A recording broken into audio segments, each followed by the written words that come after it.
ফেনীর সোনাগাজীর দক্ষিণ চরচান্দিয়ায় ৯০ একর জমিতে তরমুজ চাষে স্বপ্ন বুনেছিলেন আবু সাইদ রুবেল সহ ১০ কৃষক। সমবায় পদ্ধতিতে ১,১৬,০০,০০০ টাকার বিনিয়োগে হয়েছে বাম্পার ফলন, কিন্তু বাজারে ক্রেতা নেই। হাজার হাজার তরমুজ নষ্ট হয়ে গেছে। এখন অলরেডি আমরা ভেঙেও ফেলছি, মানে ফেলে দিচ্ছি, গরু এখন মহিষ দিয়ে খাচ্ছে। তবে ট্রান্সপোর্টের ব্যবস্থাপনা না থাকার কারণে আমরা এখানকার কৃষকরা সবচেয়ে বেশি ক্ষতিগ্রস্ত হয়ে গেছি। তরমুজের আকার ছোট, কোথাও রং নষ্ট হয়ে গেছে, আবার কোথাও বৃষ্টির কারণে পচন ধরেছে। পরিবহনের বাড়তি খরচ, শ্রমিকের মজুরিও বেড়েছে।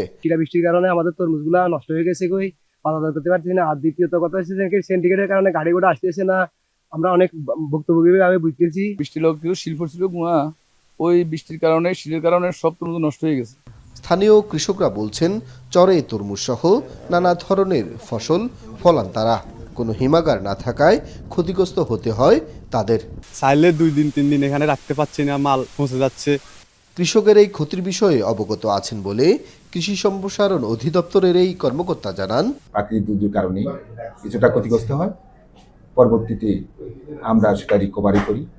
বর্তমানে আমরা কৃষক ভালো ফলন পেয়েছি, কিন্তু পরিবহন খরচ বৃদ্ধি পাওয়ার কারণে তাদের লাভটা অনেকটা কমে গেছে।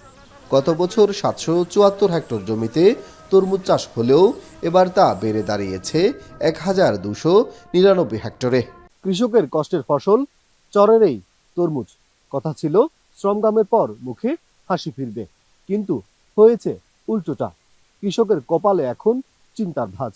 অসময়ের বৃষ্টি, জ্বালানি তেলের অপ্রতুলতায়, পরিবহন সিন্ডিকেট এবং দরপতন সব মিলিয়ে তৈরি হয়েছে এই সংকট উত্তরণে কৃষি বিভাগের পদক্ষেপ চান ক্ষতিগ্রস্তরা। সোলাইমান ডালিম, এখন ফেনী।